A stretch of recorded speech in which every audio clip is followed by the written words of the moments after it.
السلام علیکم ورحمت الله وبرکاتو. الله دې وکړي چې ټول به روغ او جوړ. نو د شاعرانو سره د مرکو په لړ کې نن راغلی و دی یو خوږ ژبي شاعر خواته. نو اول به د ده څخه د په ژبه باندې که چېرته دا معرفت دا وکړي نو دا به ډېر ښه وي. مهرباني. ډېره زیاته مننه ښاغلی عبدالمالک استاد. کور ودان خوشحاله اوسئ چې په دغه لړۍ کې موږ هم د ځان سره واخیستو. نوم مې جمشید علي عمرزی دی او د ننګرهار ولایت اوسېدونکی یم. زده کړې مې د ژورنالیزم اړوند دي او فلحال دلته د یو خصوصي لیسې استاد یم د پښتو ادبیاتو. نو شعر و شاعرۍ سره زموږ علاقه له پخوا څخه ده او څنګه چې واړه وو نو زموږ دغه علاقه او ذوق نو د شعر و ادب مینوال یو او دغه لارې لارویان یو. ډېر ښه ډېر ښه. نو که چېرته راته ووایي دغه شعر و شاعري چې ده دا تاسو د کوچنیوالي څخه دا ستاسو شوق او ذوق و چې تر څو شاعري وکړئ یا که وروسته د ژوند په تېرېدو سره تاسو په دې کې را داخل شوئ؟ بالکل لکه څنګه تاسو ته چې معلومه ده هیڅ یو کار چې دی بغیر د شوقه نشي کېدلی. نو خپل علاقمندي وه او د شاعرانو ملګرو سره ناسته پاسته وه چې دغه الهام یې زموږ مغز ته راواچوه. ډېر ښه ډېر ښه. ستاسو صفت خو موږ ډېر زیات اورېدلی دی او ستاسو بعضې کلامونه هم ومې کتل په سوشل میډیا باندې. همدغه شانتې په مکتب کې هم تاسو ښه شعرونه وړاندې کړل. نو کولی شي کتونکو ته یو څو بیتونه وړاندې کړئ؟ ډېره زیاته مننه استاد. سر کې به درته څو بیتونه ووایم چې وایي چې کامبار وي راته پروت د مسایلو، کامبار وي راته پروت د مسایلو، خو زه اورم شرنګا ستا د فایلو او ستا د مینې عجیبه شان فلسفه وه چې قایل یې کړم بغیر د دلایلو. واه واه واه ډېر ښه.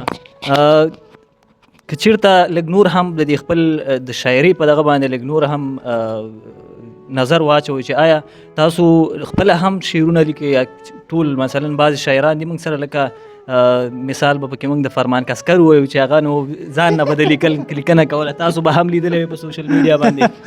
بالکل استاد عبدالمالک پکې د ټوکې خبره مو کړله. بالکل د شاعرۍ په دې لړۍ کې فرمان کاسکر یو نوموتی سړی دی. نو مونږ د نه یوازې دا چې خپله شاعري کوو بلکې د نورو ښه شاعرانو انتخاب هم چې دی د ملګرو د کوزي پښتونخوا یو شاعر دی هغه وایي چې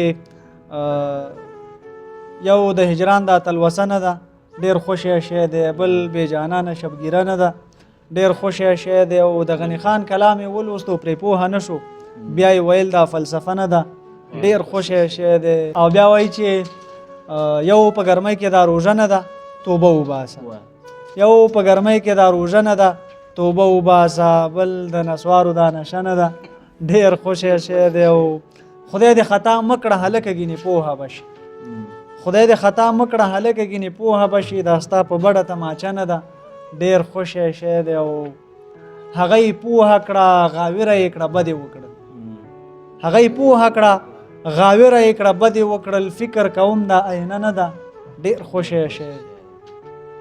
نو دغه څه تور توتان له تاسې قربان. ډېره زیاته مننه. یعنې دا د شعر او شاعري چې کوم انداز دی د دې کاپي کول که چېرته کاپي کوي هم انسان نو باید په سمه طریقه باندې. ستاسو چون ستاسو خپل مسلک هم د ادبیاتو پورې مربوط دی، نو د فرمان کسکر غوندې یا د ده په څېر نور دغه شان د شاعران چې کله د معاشره کې راوځي او دوی شاعرونه وایي، ستاسو دې په اړه څه نظر دی؟ آیا دا یو ښه کار دی یا نه دی؟ یا د دوی پروموټ کول په سوشل میډیا باندې دا څنګه نظر دی؟ بالکل عبدالمالک استاد، تاسو ته څنګه چې معلومه ده چې په اوسني عصر کې داسې اشخاص راوتلي دي چې هغوی په هغه حقیقي شاعرۍ باندې یو ډول ملنډ او تمسخر کوي. نو دا ښه خبره نه ده. دا د ادب دپاره چې دی یو تخریبونکی کار دی او د دې اشخاصو مخنیوی پکار دی، ځکه چا چې کار کړی دی د هغه چا چې خولې توی کړي دي په دې کار کې، چا چې د پښتو ادب دپاره رښتینې هلې ځلې کړي دي، د هغوی دپاره دغه یو څه ناڅه تاواني کېدلی شي، ځکه چې یو چا په شعر باندې کار کړی دوی چې دی راغلي هغه چې دی په عامه اصطلاح باندې ډانډس کوي او د شعر هغه سلیقه له منځه وړي. نو زه بالکل د دې خبرې خلاف یم او باید د دغه خلکو پروموټ او پرمختګ باید مخنیوی وشي او داسې خلکو ته بالکل څوک هغه وخت ورنکړي او نه ورته ستاسو په شانتې یو میک والا ورشي او د هغه سره انټرویو یو مرکه وکړي. نو زه غوره ګڼم چې د هغه اشخاصو پسې وګرځېږي چې هغوی یو دوه ټکي د پښتو د بقا دپاره د پښتو د غني کېدا دپاره کړي. نو زه یم چې د هغوی خلکو دپاره باید موږ تاسو وخت ورکړو. ډېره زیاته مننه له خوږو معلوماتو څخه خو معلوماتو څخه مو. نو انشاءالله د دغه مرکو په لړ کې به انشاءالله موږ نور هم ښه شاعران تاسو ته راولو او د هغوی مرکې به کوو. تر بیا ښې چارې د الله په امان. د لا نورو ښو ویډیوګانو لپاره زموږ چینل افغان لمټک سبسکرایب کړئ.